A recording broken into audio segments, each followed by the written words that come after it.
যথাযথ মূল্য না দিয়ে মাথায় হাত পেপ গার্দিওয়ালার। একদিকে আর্জেন্টাইনে তরুণ চলে যাওয়ার পর থেকে ধুঁকছে ম্যানচেস্টার সিটি, চলছে শনির দশা। অন্যদিকে নতুন ক্লাব অ্যাটলেটিকো মাদ্রিদ নিয়ে রীতিমতো উঠছেন আলভারেজ। এমনকি দুর্দান্ত পারফরমেন্সের কারণে চ্যাম্পিয়ন্স লিগের সবচেয়ে সেরা খেলোয়াড়ও নির্বাচিত হয়েছেন তিনি। গ্রীষ্মের দল বদলে সবচেয়ে আলোচিত বিষয়গুলোর একটি ছিল আর্জেন্টাইন জুলিয়ান আলভারেজের ম্যানচেস্টার সিটি ছেড়ে অ্যাটলেটিকো মাদ্রিদে যোগদান। মূলত ম্যাচ টাইমের স্বল্পতা ও সিটির ভবিষ্যৎ পরিকল্পনায় নিজের স্থান খুঁজে না পাওয়ার কারণেই আলভারেজ ঘর বদলান।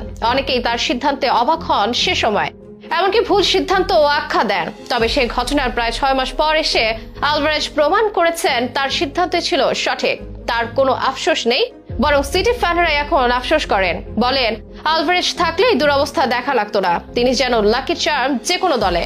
তবে কি ম্যান সিটির বাজে ফর্মের আড়ালে আলভারেজের অনুপস্থিতির কারণ? অ্যাটলেটিকোতেই বা কেমন দিন কাটাচ্ছেন এই আর্জেন্টাইন? সেসব ব্যাপারে আরো বিচার বিশ্লেষণা করব বিস্তারিত স্পোর্টস আয়োজনে। বয়স 24 আর এই বয়সে ফুটবলের সব ট্রফি জেতা শেষ জুলিয়ান আলভারেজের। নতুন এই আর্জেন্টাইন যেন সৌভাগ্যের অপর নাম। তিনি দলে থাকলে সে দল হয়ে ওঠে অপ্রতিরোধ্য, বনে যায় চ্যাম্পিয়ন। এ কথার প্রমাণ বহুবার মিলেছে বিগত বছরগুলোতে। আর্জেন্টিনার হয়ে কোপা আমেরিকা ও বিশ্বকাপ তো আছেই, ক্লাব ফুটবলেও কোনো শিরোপাই আর অধরা নেই। ম্যানচেস্টার সিটির জার্সি গায়েও UEFA champions league, UEFA super cup, club বিশ্বকাপ, English premier league, FA cup সবই জিতেছেন তিনি। তার খেলার মানও অবশ্য ভালো, গোল করতে জানেন, বানিয়েও দিতে জানেন। প্রতিনিয়ত দলের জয়ে অবদান দেখাটাই তার নেশা। অথচ এমন প্রতিভাবান ও লাকি চার্মকে হেলায় হারিয়েছে ম্যানচেস্টার সিটি। এই তো গত মৌসুমেও সে ছিল সিটিজেন শিবিরের অংশ। তবে আলভারেজ পেপ গার্দিওলার মূল পরিকল্পনায় কখনোই ছিলেন না। ম্যানচেস্টার সিটিতে যা খেলেছেন সবই প্রায় বদলি হিসেবে। নিজেকে মেলে ধরার সুযোগই তিনি পাননি। সে রাগই হয়তো বদলেছেন ক্লাব, আর নতুন ক্লাব অ্যাটলেটিকোর হয়ে অনবদ্য খেলে দিচ্ছেন সিটির করা অপমানের মোক্ষম জবাব। তার সাবেক সে ক্লাব যখন হারের বৃত্তে আটকা পড়েছে, তখন বর্তমান ক্লাবের হয়ে একের পর এক জয়ের গল্প লিখে চলেছেন আলভারেজ। জীবনে এজন্যই বোধহয় ঝুঁকি নিতে হয়। তখন তার সিদ্ধান্ত সবাইকে বিস্মিত করলেও এখন এসে সময়ের অন্যতম সেরা সিদ্ধান্ত হিসেবে বিবেচিত হচ্ছে অ্যাটলেটিকো মাদ্রিদে তার যোগদান। অনেকেই বলেছিল আলভারেজ সিটি ছাড়লে সে নিজেই শেষ হয়ে যাবে। এখন দেখা যাচ্ছে উল্টো চিত্র।